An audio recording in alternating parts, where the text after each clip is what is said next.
graders, I am so sorry about this morning's YouTube live. Apparently I have to film a YouTube live on my computer and not my phone because I don't have enough subscribers. You have to have 1,000 subscribers to do a mobile live is what the app is telling me, and I don't know 1,000 third graders. So I tried to do it on my computer, but you guys told me that the sound didn't work. I'm really sorry about that. So I'm gonna go ahead and post a video today, and I'll post a video until I can figure out how to make it work. But I will still read chapter 2 and 3 of Matilda to you today. Today we're going to start reading Mr. Wormwood, the Great Car Dealer. If you remember, Matilda's last name is Wormwood, and we've met her mom and dad and her brother Michael. Now, mom and dad are not very nice to her. In fact, it doesn't seem like they like Matilda very much at all. Dad owns a car dealership, which means he sells used cars. One thing you need to know is that when cars are driving, they're driving in miles. That's the distance. They're measuring the distance in miles. And there's a little machine on the car that clocks how many miles the driver has gone. This is called a speedometer. Okay, you're gonna need to know those two things as we read this chapter today. Matilda's parents owned quite a nice house with 3 bedrooms upstairs, while on the ground floor there was a dining room and a living room and a kitchen. Her father was a dealer in second-hand cars, and it seemed he did pretty well at it. "Sawdust," he would say proudly, "is one of the great secrets of my success, and it costs me nothing. I get it free from the sawmill." "What do you use it for?" Matilda asked him. "Ha," the father said, "wouldn't you like to know?" "I don't see how sawdust can help you sell second-hand cars, Daddy." "That's because you're an ignorant little twit," the father said. His speech was never very delicate, but poor Matilda was used to it. She also knew that he liked to boast, and she would egg him on shamelessly. To boast is to brag. "You must be very clever to find a use for something that costs nothing," she said. "I wish I could do it." "You couldn't," the father said. "You're too dumb. But I don't mind telling young Mike here about it, seeing as he'll be joining me in the business one day." Ignoring Matilda, he turned to his son and said, "I'm always glad to buy a car when some fool has been crashing the gears so badly they're all worn out and rattle around like mad. I get it real cheap. Then all I do is mix a lot of sawdust with the oil in the gearbox, and it runs as sweet as a nut." "How long will it run like that before it starts rattling again?" Matilda asked him. "Long enough for the buyer to get a good distance away," the father said, grinning. "About 100 miles. "But that's dishonest, Daddy," Matilda said. "It's cheating." "No one ever got rich being honest," the father said. "Customers are there to be fooled." Mr. Wormwood was a small, ratty-looking man whose front teeth stuck out underneath a thin, ratty-looking mustache. He liked to wear jackets with large, brightly colored checks, and he sported ties that were usually yellow or pale green. "Now take mileage, for instance," he went on.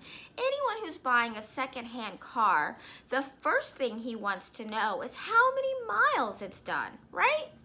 "Right," the son said. "So I buy an old dump that's got about 150,000 miles on the clock. I get it cheap. But no one's going to buy it with a mileage like that, are they? And these days, you can't just take off the speedometer and fiddle the numbers back like you used to 10 years ago. They fixed it so it's impossible to tamper with it, unless you're a ruddy watchmaker or something. So what do? I use my brains, laddie, that's what I do." "How?" young Michael asked, fascinated. He seemed to have inherited his father's love of crookery. "I sit down and I say to myself, how can I convert a mileage reading of 100,050 into only 10,000 without taking the speedometer into pieces? Well, if I were to run the car backwards for long enough, then obviously that would do it. The numbers would click backwards, wouldn't they? But who's going to drive a flaming car in reverse for thousands and thousands of miles? You couldn't do it. Of course you couldn't, said young Michael. So I scratched my head, the father said. I used my brains. When we've been given a fine brain like I have, you've got to use it. And all of a sudden, the answer hits me. I tell you, I felt exactly like that other brilliant fellow must have felt when he discovered penicillin. Penicillin is a drug that helps make people feel better. Eureka, I cried. I've got it. What did you do, Dad? The son asked him. The speedometer, Mr. Wormwood said. It runs off a cable that is coupled up to one of the front wheels. So first I disconnect the cable where it joins the front wheel. Next, I get one of those high-speed electric drills and I couple that up to the end of the cable in such a way that when the drill turns, it turns the cable backwards. You got me so far? You following me? Yes, Daddy, young Michael said. These drills run on a tremendous speed, the father said. So when I switch on the drill, the mileage number on the speedometer spins backwards at a fantastic rate. I can knock 50,000 miles off the clock in a few minutes with my high-speed electric drill. And by the time I finished, the car's only done 10,000 and it's ready for sale. She's almost new, I say to the customer. She's hardly done 10,000. Belonged to an old lady who only used it once a week to go shopping. Can you really turn the mileage back with an electric drill? Young Michael asked. I'm telling you trade secrets, the father said. You don't want to go talking about this to anyone else. You don't want them to put me in the jug, do you? Jail. Jug is jail. Every single car that comes through my hands gets the treatment, the father said. They all have their mileage cut to under 10,000 before they're offered for sale. And to think I invented that all by myself, he added proudly. It's made me a mint. A mint is a lot of money. Matilda, who had been listening closely, said, But Daddy, that's even more dishonest than the sawdust. It's disgusting. You're cheating people who trust you. If you don't like it, then don't eat the food in this house, the father said. It's bought with the profits. It's dirty money, Matilda said. I hate it. 2 red spots appear on her father's cheeks. Who in the world do you think you are, he shouted, the Archbishop of Canterbury or something, preaching to me about honesty. You're just an ignorant little squirt who hasn't the foggiest idea what you're talking about. Quite right, Harry, the mother said. And to Matilda, she said, You've got a nerve talking to your father like that. Now keep your little mouth shut so we can all watch this program in peace. They were in the living room, eating their suppers on their knees in front of the television. Their suppers were TV dinners in floppy aluminum containers with separate compartments for stewed meat, the boiled potatoes, and the peas.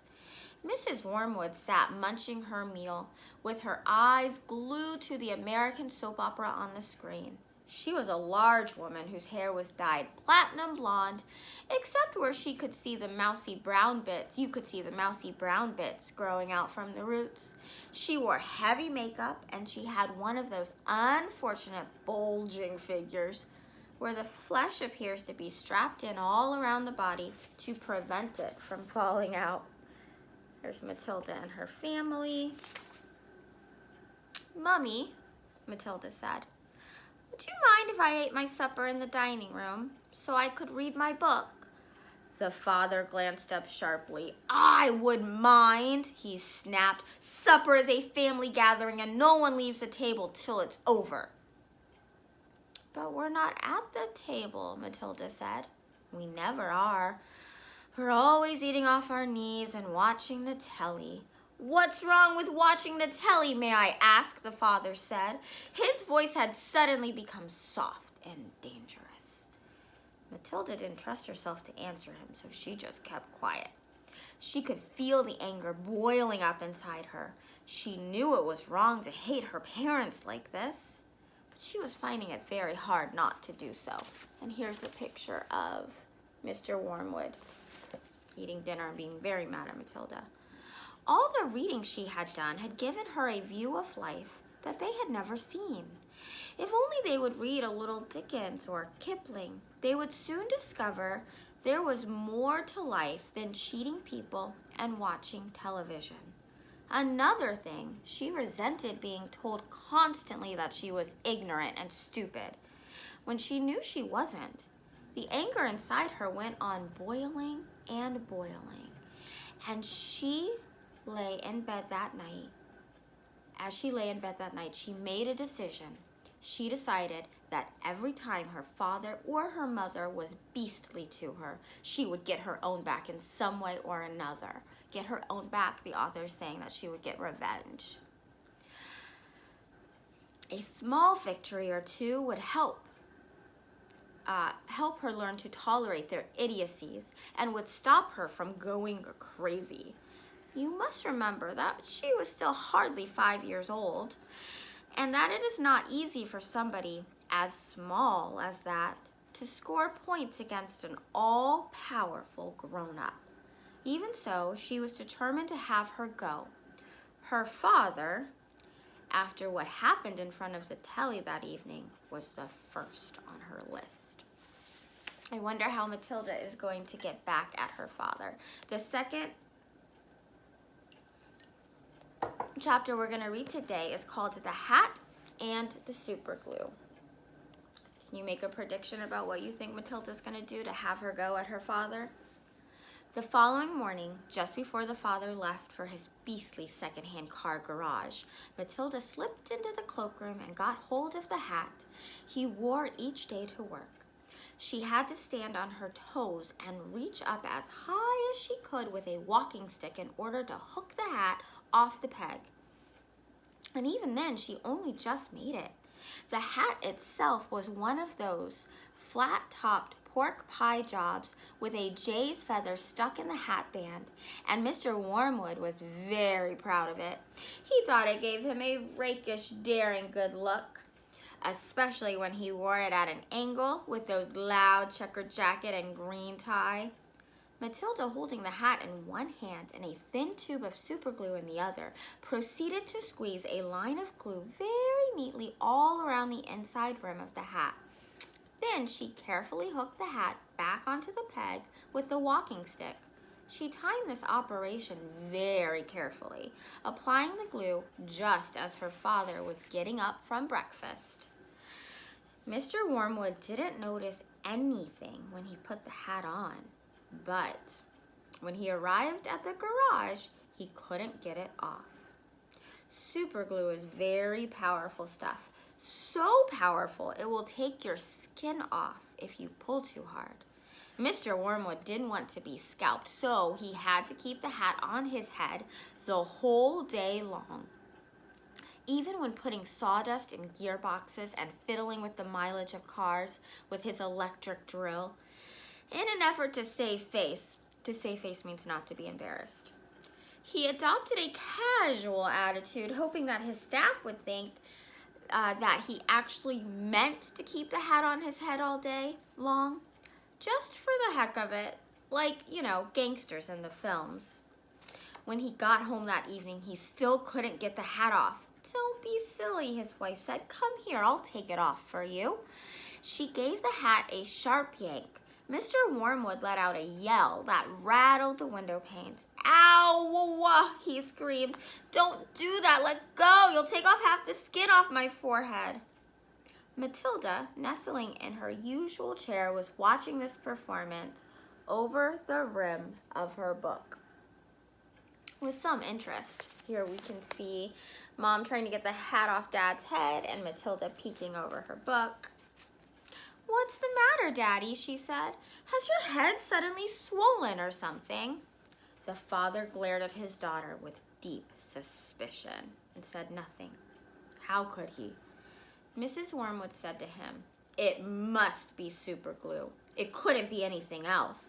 That'll teach you to go playing around with nasty stuff like that. I expect you were trying to stick another feather in your hat." "I haven't touched the flaming stuff," Mr. Wormwood shouted. He turned and looked again at Matilda, who looked back at him with large, innocent brown eyes. Mrs. Wormwood said to him, "You should read the label of the tube before you start messing with dangerous products. Always follow the instructions on the label." "What in heaven's name are you talking about, you old bat?" Mr. Wormwood shouted, clutching the brim of his hat to stop anyone trying to pull it off again. "Do you think I'm so stupid I'd glue this thing to my head on purpose?" Dad uses very bad language, doesn't he? Matilda said, "There's a boy down the road who got some super glue on his finger without knowing it. And then he put his finger up his nose." Mr. Wormwood jumped. "What happened to him?" he spluttered. "The finger got stuck inside his nose," Matilda said, "and he had to go around like that for a week. People kept saying to him, 'Stop picking your nose.' And he couldn't do anything about it. He looked an awful fool." "Serve him right," Mrs. Wormwood said. "He shouldn't have put his finger up there in the first place. It's a nasty habit. If all children had super glue put on their fingers, they'd soon stop doing it." Matilda said, "Grown-ups do it too, Mummy. I saw you doing it yesterday in the kitchen." "That's quite enough from you," Mrs. Wormwood said, turning pink. Here's a little boy with his finger stuck up his nose. Mr. Wormwood had to keep his hat on all through supper in front of the television. He looked ridiculous, and he stayed very silent. When he went up to bed, he tried again to get the thing off, and so did his wife, but it wouldn't budge. "How am I going to have my shower?" he demanded. "You'll just have to do without it, won't you?" his wife told him. And later on, as she watched her skinny little husband skulking around the bedroom in his purple striped pajamas with a pork pie hat on his head, she thought, how silly he looks. Hardly the kind of man a wife dreams about, she told herself. Mr. Wormwood discovered that the worst thing about having a permanent hat on his head was having to sleep in it. It was impossible to lie comfortably on the pillow. "Now, do stop fussing around," his wife said to him after he had been tossing and turning for about an hour. "I expect it will be loose in the morning and then it'll just slip right off, easily." But it wasn't loosened by the morning and it wouldn't slip off. So Mrs. Wormwood took a pair of scissors and cut the thing off his head bit by bit. First the top and then the brim, where the inner band had stuck to the hair all around the sides and back. She had to chop the hair off right to the skin so that he finished up with a bald white ring around his head, like some sort of a monk. And in the front, where the band had stuck directly to the bare skin, there remained a whole lot of small patches of brown, leathery stuff that no amount of washing would get off. At breakfast, Matilda said to him, "You must try to get those bits off your forehead, Daddy. It looks like you've got little brown insects crawling about all over you. People will think you've got lice." "Be quiet," the father snapped. "Just keep your mouth shut, will you?" All in all, it was a most satisfactory experience. But it was surely too much to hope that it had taught the father a permanent lesson. Well, I certainly wouldn't want to get on Matilda's bad side and end up with a line of bald head around me. Okay, third graders. So join me tomorrow by 11:30. There will be either a YouTube live going if I can figure out how to work it, or there will be a video like this one of the next 2 chapters of Matilda. I hope you liked it. I am really loving this author. Is so funny. And I hope that you enjoy this beautiful, sunny spring day. Miss you so much. Talk soon, third grade.